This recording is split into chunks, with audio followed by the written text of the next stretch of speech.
Broken Homes. This is a podcast for musicians and artists alike. My name is Mark. And I'm Renegade. And we're going to talk with folks about anything from new releases to tour stories. The good, the bad, and the worst. Thanks for tuning in. All right, so here on Ragged Bones today we have on the phone Franly from Pennsylvania. So tell us about yourself and what you do, Frank. Oh, hey. I am a musician and an art person. I guess I'm just like a music person, but probably best known at the moment for the band that I am now in that used to be just me, but now it's up to 5 of us. And wow.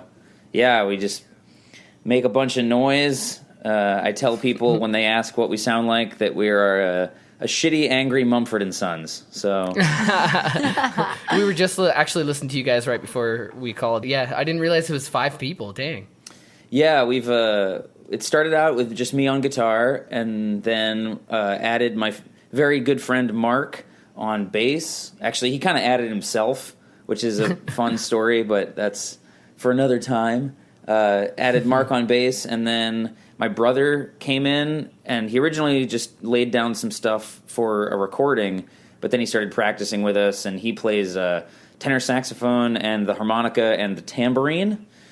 Oh. And then we sort of added the other 2 at the same time, I guess, and that is my dear friend Corey Desch on drums, and my longtime friend Johnny Bear, who's a killer vocalist, and he also plays the melodica and the trumpet. So I love it. That's cool. Yeah, we're haunted by the ghost of ska. That's awesome. How long have you been active as Frankly Lost? I think since 2016, so 3 years sounds about right. Cool. I actually picked that name because I originally thought that I was going to be a travel blogger, and then I put out a record, and I didn't think anyone was going to listen to it, and then they didn't listen to it, but I enjoyed it, so I just kept doing it. So where did the name come from? Well, so my dad passed away, and I'm sorry to hear that. I was driving his car because my van was in the shop, and I was really broke, and one of the wheels blew out on the highway, and so I was pulled over at the side of the road on the highway with a blown out wheel in my dead dad's car, and that's how I felt. I felt frankly lost. Yep. Aww. And it just kind of seemed like something that instead of being sad about it, I should just kind of own it. Hell yeah. And yeah. It also doesn't hurt that my name is also Frank. Let's see. What do you do outside of music? Well, I tune pianos. No way. Yeah, which is, I guess it's not necessarily outside of music, but that's a thing that I do that people will pay me to do, which is just wonderful. That's actually kind of dangerous, isn't it? Yes, but no. Okay. It is. I know nothing about this, so. There is literal tons of tension in a piano, and so that is dangerous. But it's also harder to break a piano than you might think. That was a big part of when I was apprenticing, learning that you really have to work pretty darn hard to or do something very stupid to break a piano. Take that toy away from that dog. No one wants to hear that happy dog. I don't know. I think I am a fan of hearing a happy dog. Okay, fair enough. I'm sorry. What gets you into something like that? So I worked a desk job, sort of. I worked a freelance job doing illustration work and digital design work, and that's cool. What I went to school for. And I love the people I work with, or I love the people I was working with, and I just kind of started to feel incredibly unfulfilled working in a conventional office environment. Yeah.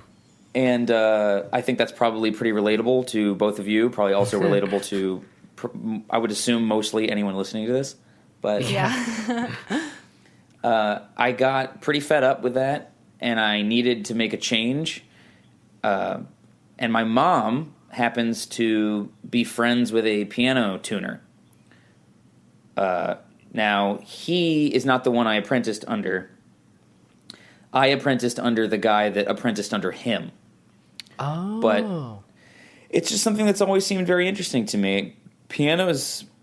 I think pianos are beautiful, and they're these big acoustic instruments, and they can be true works of art, like a really nice piano with good wood and everything, and there's something about helping to bring those to life that speaks to me. That's awesome. That's Absolutely. so cool. Okay, so do you have any animal friends? If so, what are they and what are their names? I have a cat that is my cat, although he lives with my mom most of the time. His name is Lanier. He's named after a alien from Babylon 5 because I am a huge nerd. Yes. That's awesome. And then he's actually his sister, which is my mom's cat, and that's her name is Delenn. She's also named after a Babylon 5 alien. And we didn't want to split them up, so they still live together with my mom. But he's my beautiful little black furry tuxedo boy, and Tuxedo. I love him so much. I will actually send you a photo of him. Not that Do helps it. in a podcast format, but I will. No, but still, I'm all about it. You have any most recent release or tour plans or anything like that going on? Our most recent release is a little 4-track EP called the American Vandal EP, which right. it's a play on American Gothic, the painting, but also the fact that I spend a lot of my life living out of my van. So I can relate to that. Yeah. Combined the two, and then that's our most recent release. Then we're sort of starting to put together the tour for the end of the year, but we're also maybe going to be recording, so it's going to be a mix. That's always exciting. Do you want to tell everybody where you're based out of so that way we can get a feel for your home base? Oh, yeah. We play dominantly out of Philadelphia, and that's kind of what I always think of as my home, even though I don't spend that much time there anymore, being honest. But I tell people we're out of Philadelphia, and I still feel like it's true, even though I am a well-documented liar. We practice in Phoenixville. That's where my bass player and my drummer, they live together in Phoenixville, Pennsylvania. And so that's where we practice now. Also, my brother lives like right in Phoenixville, so I think Philadelphia as a music scene is very tight knit. Some would say cliquey, and people want to know like, oh, are you from South Philly? Are you from North Philly? Like, where in the city are you? They want your creds. They want to like and instead it's like someone once said to me they thought of it as like, well, if you were a boxer or a professional fighter or something, like where would you fight out of? Like where's your gym? Where do you train? And so like for me that's definitely Philadelphia. The Philadelphia music scene is like where I came up, where I fell in love with doing this. So stomping grounds. Yeah, for sure. So what about favorite tour location, favorite place that you've been to play a show and that you definitely want to return? Favorite place? Oh man, so I tell people that even though we're a Philadelphia band and we probably play in the city at least once a month, the scenes that feel like home to us are in Connecticut, in like Western Massachusetts, and in like upstate New York, in like the Rochester to Buffalo, that big stretch. We have lots of very close friends in those few areas, and those are the scenes where people know all the words and sing along. They're always thrilled to see us. That's a good feeling. That's good. There's nothing else like it. Even if there's only one person singing along, that's like... exactly. It makes all the difference. Oh, yeah. You feel like you've changed, you've affected someone. Like, you're changing someone's life for the better, and that's... I mean, if that's not the reason to do what we're doing, then, like, what's the point? Yep. Exactly. Yeah. If you could tour anywhere in the world, where would you go? I keep saying that we're going to tour the UK, and I really do mean it. It's just going to take a while to get it figured out. Yeah. Yep, totally understandable. Yeah. I've got friends over there. We've got some fans over there. And I really just want to go make music for them. Plane tickets are expensive, and transporting a full band especially, it sounds like a nightmare. Yeah, we've joked as a band a couple times now about, because we have a tenor saxophone now and because we have a melodica and stuff, it's like when you show up to a gig, you can't just be like, oh, can I just use like the house melodica? Oh, that's a good point. You got a point there. Yeah. And it's becoming a problem. I think my brother just picked up a backup tenor. In case something goes wrong during a gig with his horn, he has recourse. But like, we only travel with one of everything, so if something goes wrong, we're screwed. Okay, so craziest tour story. Like, what's the good or bad? What's the craziest thing that's happened at it? I mean, it doesn't have to be a show or a tour. It could be a show. It could be anything. I remember on my first tour. So I spent some time living out of my van. And I still do sometimes, but not as much now as I used to.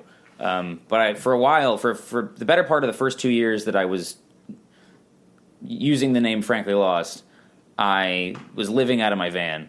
And I was like, well, if I'm going to be living out of my van, I might as well go on tour. And so I booked a basically 2-month tour from the East Coast to the West Coast and back. All I had out was my first full length, which I now cringe to listen to. I know the feeling. Oh, man. I'm shocked that anybody booked me at all. But a bunch of people did, which is crazy. And that's like a whole different story. But so I was just me. It was me and my guitar, just driving across the country with like some shirts that I made myself. And I was in Montana, which is this borderline magical place. It's so unpopulated and so big, and it's like you're driving through the steppes of Mongolia, but you're in America. And so you don't see people, but and then every now and then you do. And I was starving, and so I pull off the highway in the middle of nowhere, and I pull into a McDonald's parking lot.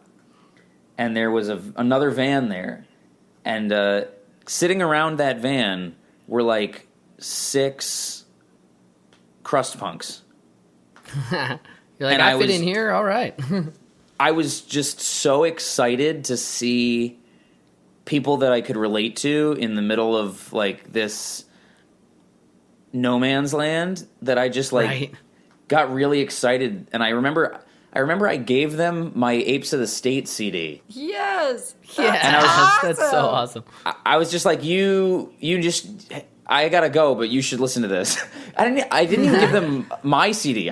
For some reason, I was like, no, your life is gonna be better if you have a copy of This City Isn't Big Enough. And I think I had like a half bottle of gin, and I was like, you should have this. That's awesome. Just like, here, take this. Yeah, it was like we met in this oasis, and then I also thought that maybe I was like too excited, and then they might think that I'm a lunatic, and so then I just drove away in what probably became even more odd fashion. I was just like, oh no, I think I'm coming on too strong. I hope they don't think there's something wrong with me. I have to leave. Just like, oh God, I gotta go. Like, yeah. That's a great CD to leave with them, though. Absolutely fantastic. Yeah, I have yet to replace it, and I really should do that, actually. Aww. But I listen to it on the internet all the time, so. Renegade, you got something? If you could tour with any artist, living or not, who would it be? If I could tour with any artist, living or not? Mm-hmm. Oh, man. Okay. It's Eric Peterson. It's Eric Peterson for sure. Oh, wow. Yeah. Absolutely. 100%. Either alone and we do like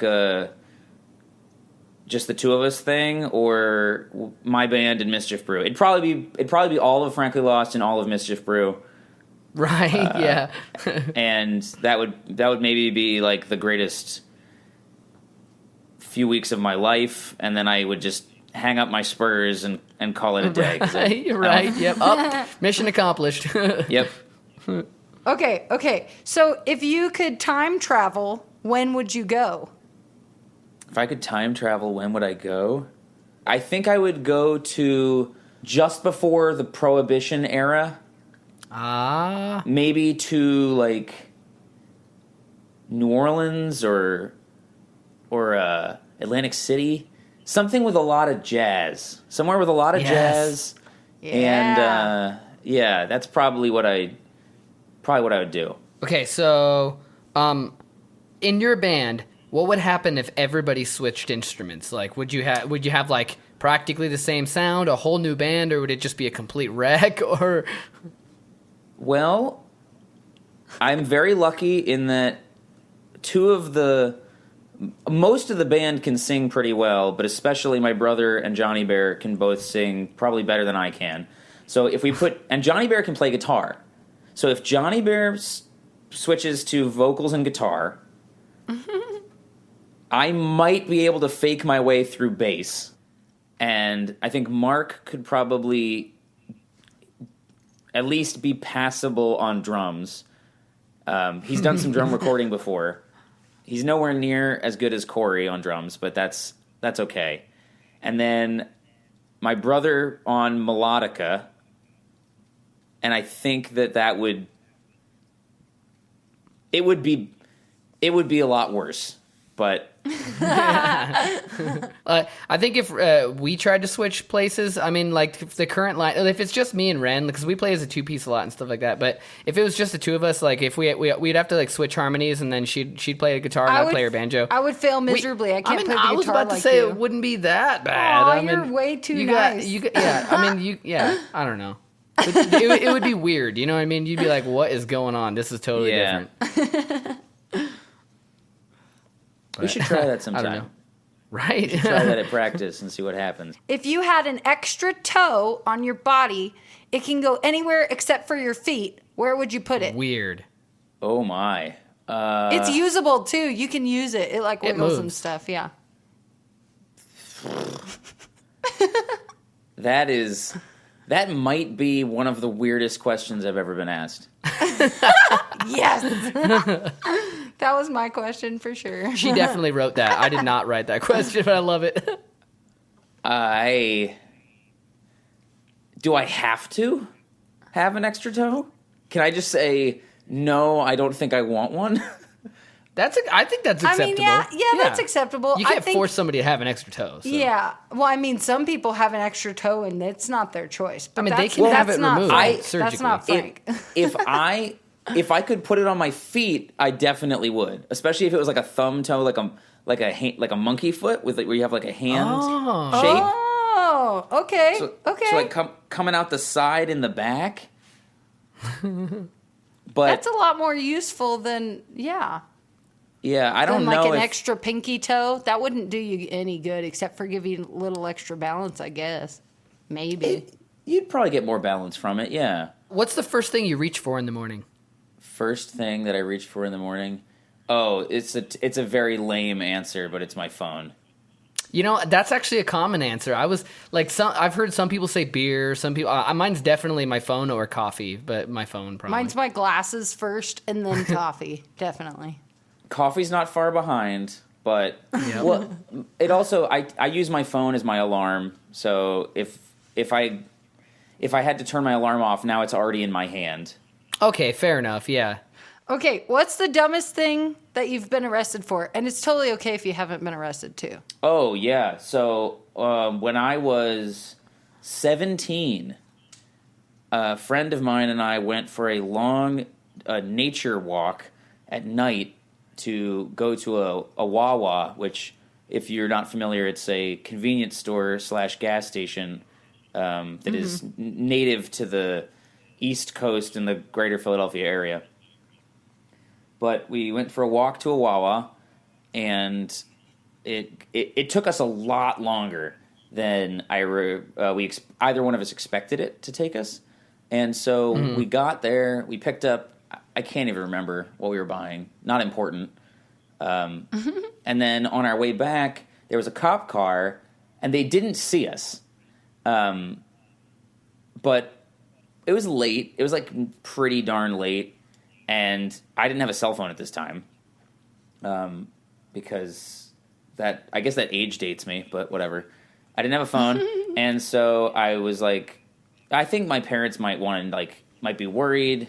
So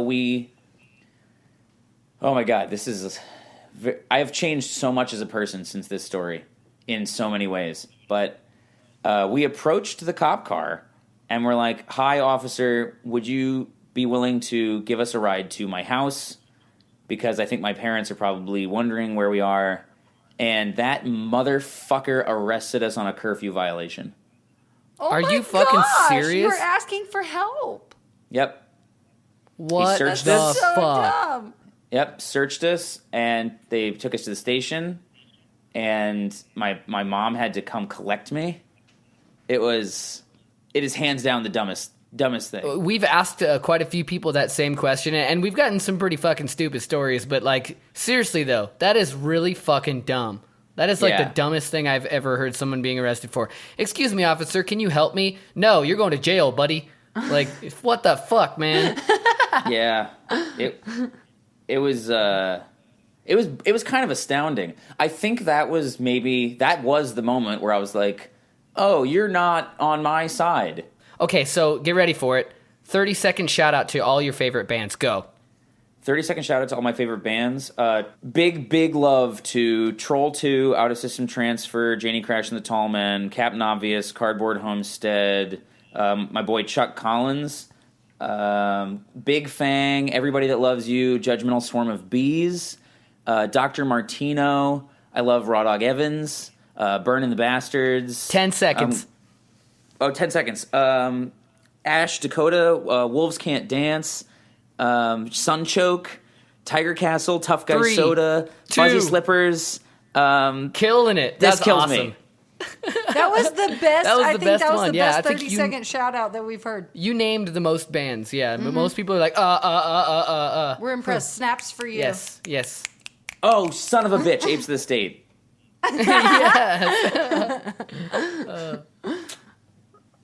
Where can people find your music? Oh, we are on Spotify. We're actually, as far as like streaming services, I think we're now on all of them. I had an email recently with Napster where I was like, "Hey, can you please finally update our band page information?" I haven't checked. They probably haven't. But yeah, I think Spotify is probably the place where people listen to us the most, that and Bandcamp. So on Bandcamp, it's franklylost.bandcamp.com. We're on Facebook, although there's no music there, but I did recently make a dumb meme, and it has had a borderline depressing level of response, because I think that meme has over 22,000 impressions now. Oh, what the fuck? And I'm pretty sure that's more traction than every other band post I've ever made combined. Oh my god. What was the meme? It says, self-care is not dating a musician. Oh, that's awesome. Oh, that's great. I actually, to be honest with you, I have seen it. I just asked so that way people could hear it. It's right here. I looked it up it's on so your good. Facebook. Yeah. That's awesome. Oh, and we're on Instagram, but I don't post memes on Instagram, so no one probably cares.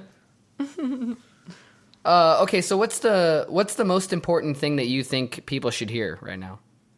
The most important thing that I think people should hear right now. Yes. My immediate reaction is Tom Waits recently released an anti-fascist song. Yeah, and I am a big fan of Tom Waits, and I'm a really big fan of anti-fascism. So that's a thing that I think more people should be aware of. I think that we as people and as consumers of music and as community members in like the DIY space, but also in just humanity, should be going out of our way to listen to underrepresented voices. Absolutely. So if there's a musician in your scene, or really just go find people who are saying things that are not straight white men. Yeah, there are plenty of straight white men who are saying things that are good and relevant and like artistic and powerful, but we should be dedicating a good amount of our time to just voices that are less listened to. 100% agreed. Fully agree.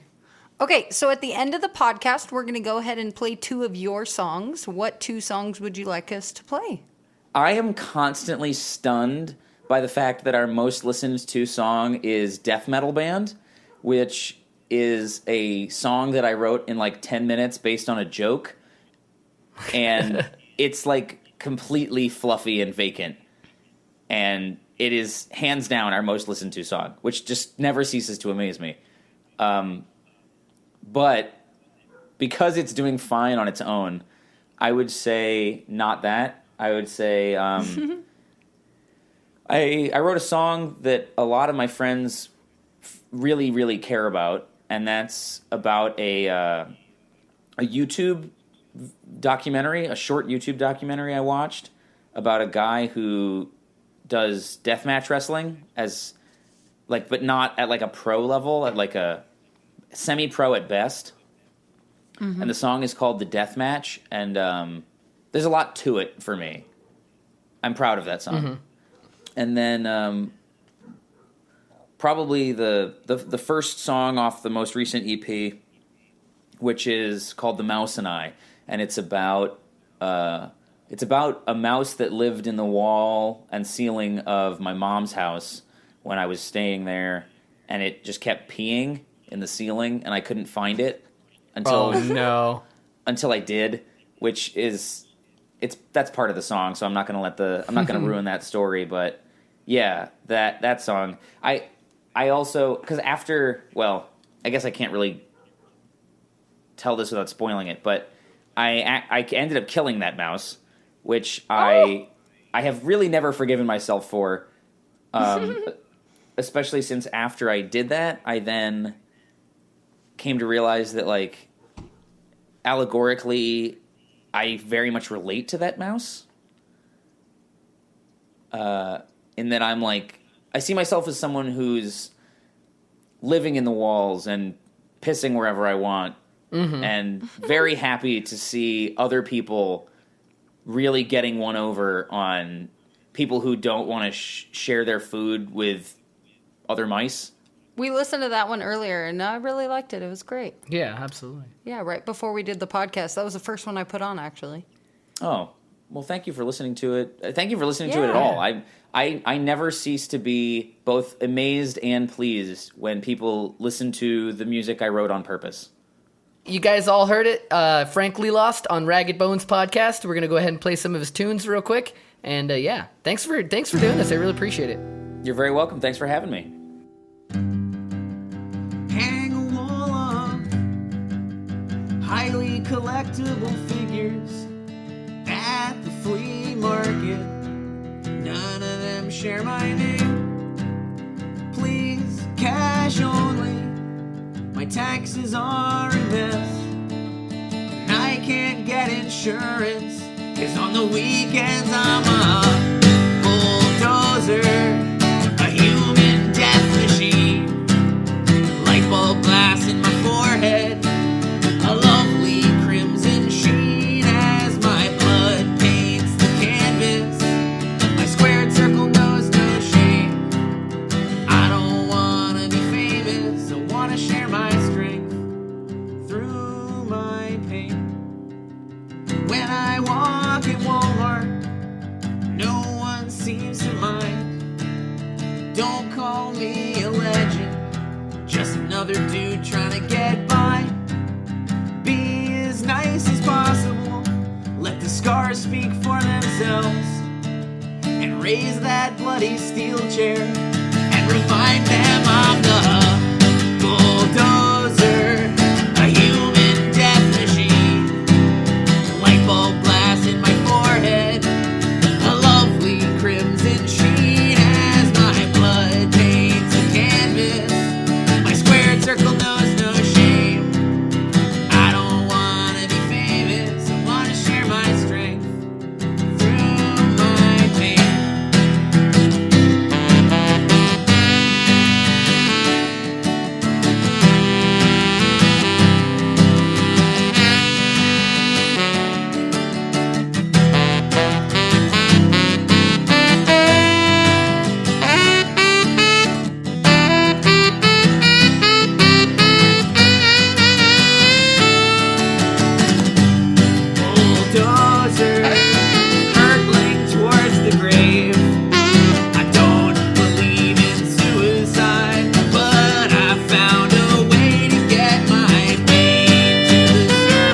stared in disbelief. I didn't think it'd be, well, just that easy.